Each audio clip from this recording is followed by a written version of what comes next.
recognize that it is their leadership that has led them astray. It's their leadership that has denied them the ability to feed their families and to have prosperity and security. I think the Iranian people understand that their leadership's activities need to change, and we have been incredibly supportive of this effort for the Iranian people to get what it is that they so richly deserve, and we will continue to support the Iranian people. That is Secretary Mike Pompeo reiterating American support of the Iranian people today after announcing the U.S. carried out strikes against an Iranian-backed militia group in Iraq and Syria. The escalating tensions coming on the heels of a brutal and deadly government crackdown in Iran, where more than 1,000 citizens are believed to have been murdered by their own government. My next guest is in direct contact with many of those protesters. Her movement, known as My Stealthy Freedom, documents women brave enough to shed their hijab and be photographed. Many of them are now in prison. Also now detained is a mother whose son, Puya, was shot dead during the Iran protests. She and 10 other family members were arrested after speaking out on Puya's behalf. Today, we have been summoned to the intelligence service. I am asking from my dear Puya to help me to be able to speak up, so I can defend my son, who was killed in cold blood. Here now, activist Masih Alinejad is the author of The Wind in My Hair, My Fight for Freedom in Modern Iran. Masih, good evening to you, and thank you for being here. Thank you for having me. I know you've been in direct contact with Puya's mother. How is she? What are you hearing from her? It is unbelievable. She was just actually talking about how cruel was the government to kill her son in front of her eyes. She was with Puya during the protest, and both of them were chanting against the Islamic Republic. As soon as they faced tear gas, she lost her son, Puya. Yeah. And then after a minute, actually she said that to me on an interview, phone interview, that I saw my son's body. People were carrying her body in front of her eyes. So she was a witness of, her son's death. That is why she couldn't keep silent. She called for a public gathering, for public service.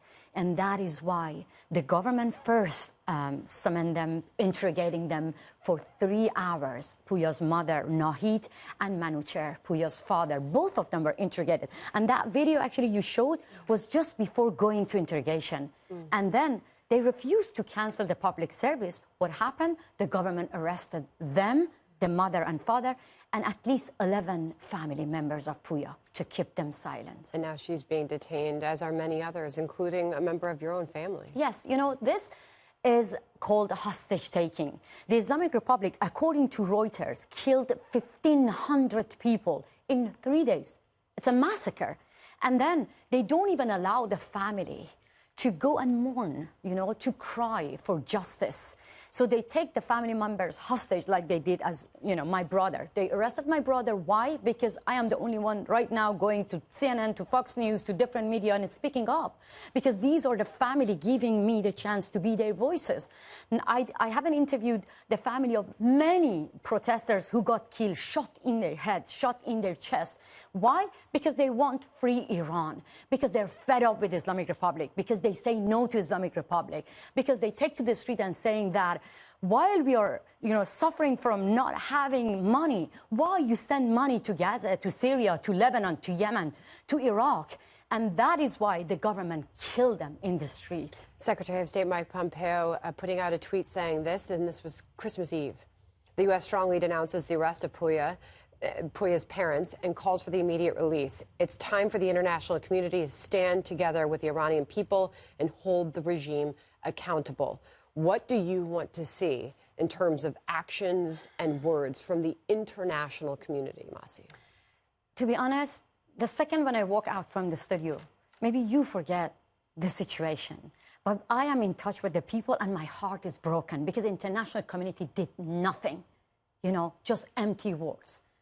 When Charlie Hebdo happened in Paris, the leaders of free world, like French government, Merkel, Macron, that time was not Macron, the president of Hollande, all the leaders of free world, they walked shoulder to shoulder in the street condemning terrorist attack. But daily, on daily basis, terrorism attack happening in Iran. The leaders of the world are looking for deal, to shaking hand with the leader of Islamic Republic.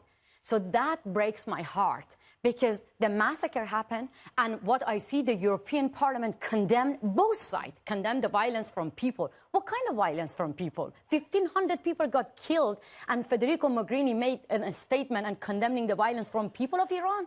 That breaks my heart. I want the rest of the world, not only just world, sanctioning the Islamic propaganda tool. Iranian TV brought the protesters to do false confession. Well, the White House is certainly escalating pressure, and obviously this is something we're going to be watching for quite some time. Masih, we appreciate you coming on tonight. Thank you. Our best to you and your family. Thank you so much for having me.